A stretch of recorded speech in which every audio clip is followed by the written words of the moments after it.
গ্রামের কাগজ, গ্রামের কাগজ। ঘটে যাওয়া সংবাদ গ্রিন টিভি।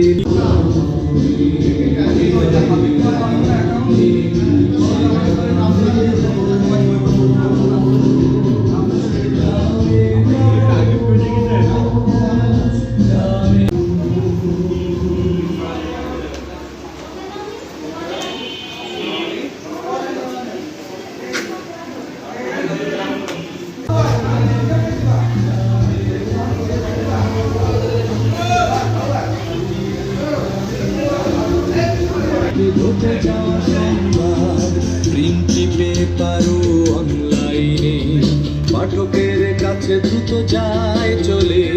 গণমানুষের হয়ে কথা বলে, তুলে আনে ঘটনার পেছনের খোঁজ।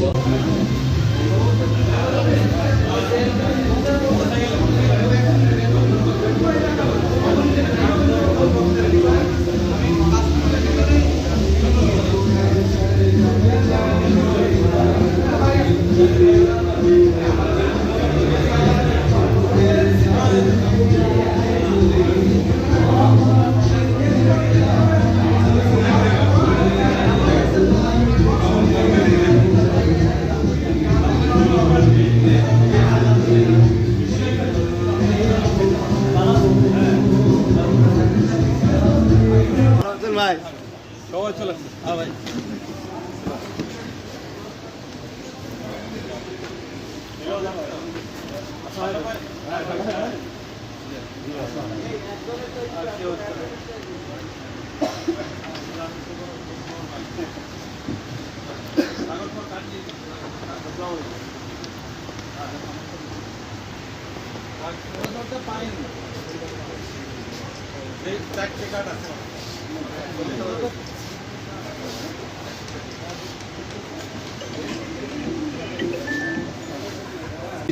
গ্রামের কাগজ উত্তরোত্তর আরো সফলতা কামনা করছি এই সম্মেলন এবং খালবিল এলাকার মানুষ ছিলাম, এখন আমরা মরুভূমিতে পরিণত হয়েছে। আমাদের জলবায়ু পরিবর্তনের কারণে এই পরিণতি। এই পরিণতির থেকে আমাদেরকে বেরিয়ে আসতে হলে অবশ্যই আমাদের সরকার এবং রাজনৈতিক সদিচ্ছার প্রয়োজন আছে। ওনারা যদি মনে করেন আমাদের এই জলবায়ু পরিবর্তনে যে আমাদের পানি নাই, এই পানি সংকট থেকে আমাদেরকে মুক্ত করতে পারবে, এই সকলকে শুনে মাগুরার পক্ষ থেকে সকলকে আবারও ধন্যবাদ জানিয়ে আমার কথা শেষ করছি। আমাদের মাঝে এসে পৌঁছেছেন আমাদের আজকের 3 পর্বে বিভক্ত এই বিশাল আয়োজনের প্রধান অতিথি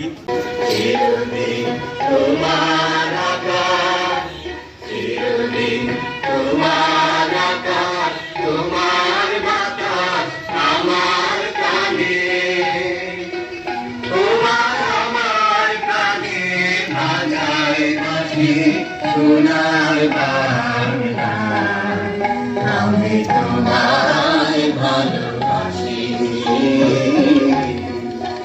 তোমা আগুনে তোর আমের মনে ঢালে পাগল করে পরিবার। আরে ও মা আগুনে তোর আমের মনে ঢালে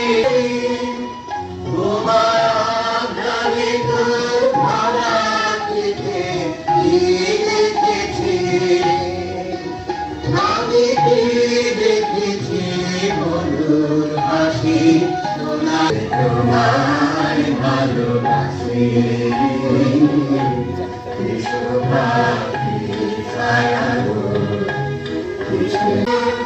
মাদুর বাদুর কানে মনে মনে আমি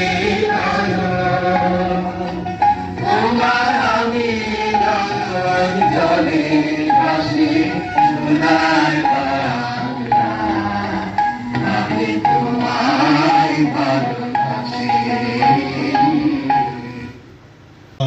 সহযোগিতা সহ যারা এসেছেন সবাইকে শুভেচ্ছা জানাচ্ছি।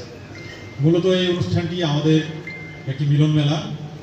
আমরা যারা যশোরে আছি তারা তো সবাই জানি যে প্রতি বছর 26 মার্চ আমাদের প্রতিষ্ঠাবার্ষিকী। এই বছর ছিল 25 বছর পূর্তি, অর্থাৎ রজত জয়ন্তী। সেই রজত জয়ন্তী রমজানের ভেতরে ছিল, ঈদের কয়েকদিন আগে। আমরা এই প্রখর রোদে যশোরের এই তাপমাত্রার ভেতরে সেই অনুষ্ঠানটি খুব জমজমাট অনুষ্ঠান হয়েছে। আমাদের প্রধান অতিথি হিসেবে আমাদের এমপি মহোদয় ছিলেন এবং আমরা সেই অনুষ্ঠানটিতে আপনাদেরকে আনতে পারিনি, যারা আমাদের মূলত শক্তি, গ্রামের কাগজের প্রাণ শক্তি, যারা এখানে আমি প্রধান অতিথি গোপালগঞ্জ থেকে আমাদের প্রতিনিধি আসছেন, কুষ্টিয়া থেকে আসছেন, চুয়াডাঙ্গা থেকে আসছেন, মেহেরপুর বা ওইদিকে সাতক্ষীরা, শ্যামনগর, কয়রা, একেবারে সুন্দরবন থেকে, সুন্দরবনের ভেতর চিতলমারি বা শরণখোলা, মোড়েলগঞ্জ, প্রত্যন্ত এলাকা থেকে এসছেন। এবং আমাদের এই আজকে দিনব্যাপী এই অনুষ্ঠানের ভেতর আমরা একটি কাজ আসলে নিয়েছি, সেটি হচ্ছে প্রথম পর্বের একটি কাজ, যেটি আমরা আলোচনা করছিলাম, আমরা এগিয়ে নিয়েছি। যে আমরা জানি যে আমাদের প্রধান অতিথি মহোদয় অনেক ব্যস্ত মানুষ, অনেক প্রোগ্রাম যশোরে উনি আসলে প্রোগ্রাম নিয়ে শ্রদ্ধা। আমার বক্তব্য প্রথমে গভীর শ্রদ্ধা স্মরণ করছি সর্বকালের সর্বশ্রেষ্ঠ বাঙালি, জাতির জনক বঙ্গবন্ধু শেখ মুজিবুর রহমানকে, যার জন্ম না হলে বাংলাদেশ হতো না। শ্রদ্ধা করে স্মরণ করছি আমি 1971 সালে মহান মুক্তিযুদ্ধে সেই 30 লক্ষ শহীদ, 2.5 লক্ষ মা বোনদের, তাদের আত্মত্যাগের বিনিময়ে পেয়েছি আমাদের লাল সবুজ পতাকা। শ্রদ্ধা করে স্মরণ করছি 1975 সালে 15 আগস্ট নিহত বঙ্গমাতা শেখ মুজিবুর মুজিব সহ বঙ্গবন্ধু পরিবারের সকল শহীদদের, অন্যান্য সকল শহীদদের।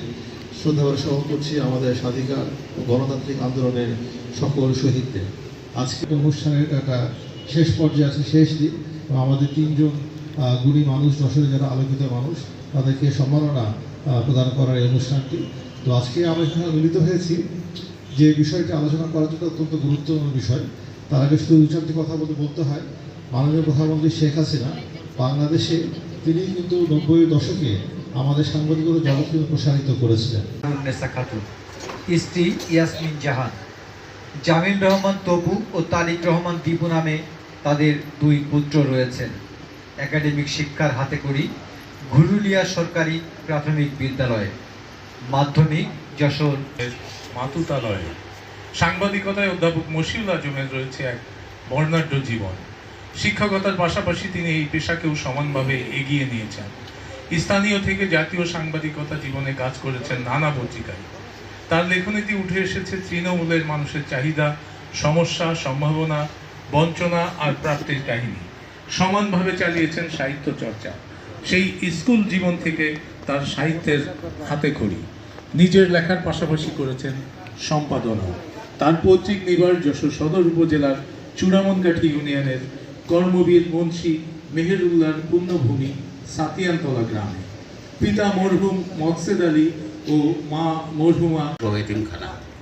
গোপালগঞ্জ সদর হাসপাতালে জুনিয়র কনসালটেন্ট হিসেবে চাকরিতে যোগদানের পর দায়িত্ব পালন করছেন খুলনা বিভাগীয় ডাইরেক্টরের কার্যালয় স্বাস্থ্য সহকারী পরিচালক হিসেবে।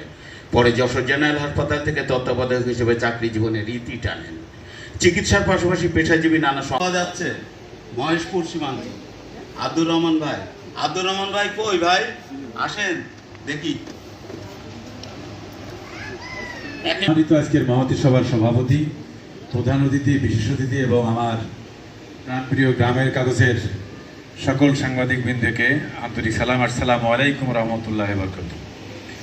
আসলে আমরা শুনছিলাম পরিবেশগত যে সেন্সরশিপ হয়ে যাচ্ছে, সাংবাদিকদের সংকটের মুখে পড়ছে। আজকে যে দেশটা মরুভূমিতে এগিয়ে যাচ্ছে, সেই প্রেক্ষাপটে আজকে গ্রামের কাগজের পক্ষ থেকে যে আয়োজন করা হয়েছে তার জন্য আমি ধন্যবাদ জ্ঞাপন করছি। এবং সাথে সাথে আমরা এতক্ষণ মিঠা পানির পরিবর্তে লুনা পানির কথা শুনছিলাম। আমাদের 2 জন সাংবাদিক ভাই যা বললেন তার থেকে আমরা জানলাম। কিন্তু এখন যে বিষয়টা আছে, আমার আসাদ ভাই বলছিল আমরা সীমান্ত অঞ্চলের মানুষ, আমাদের সমতল ভূমি, এই সমতল ভূমিতে এখন যেটা হচ্ছে যে আমরা জানি ঝিনাইদহ জেলার একমাত্র সীমান্ত মহেশপুর 46 বর্গ কিলোমিটার সীমান্ত রয়েছে, যেটা পরিবেশগত দিক থেকে ভারত এবং বাংলাদেশের থেকে আমাদের মাঝে মাঝে বিএসএফ বিজিবির সংকট দেখা দেয়। তার পরিপ্রেক্ষিতে এখন যে সমস্যাটা হচ্ছে সেই সমস্যাটা হচ্ছে কৃষিপ্রধান এলাকা, বৃহত্তর বাংলাদেশের এশিয়া মহাদেশের বৃহত্তম কৃষিপ্রধান অঞ্চল যে দত্তনগর খামার, আপনারা জানেন বাংলাদেশের সবথেকে 60% ভিত্তিবীজ, আপনারা জানেন যে বীজটা উৎপাদন হয় বাংলাদেশের 60% ভিত্তিবীজ এই দত্তনগর থেকে সাপ্লাই করা হয়।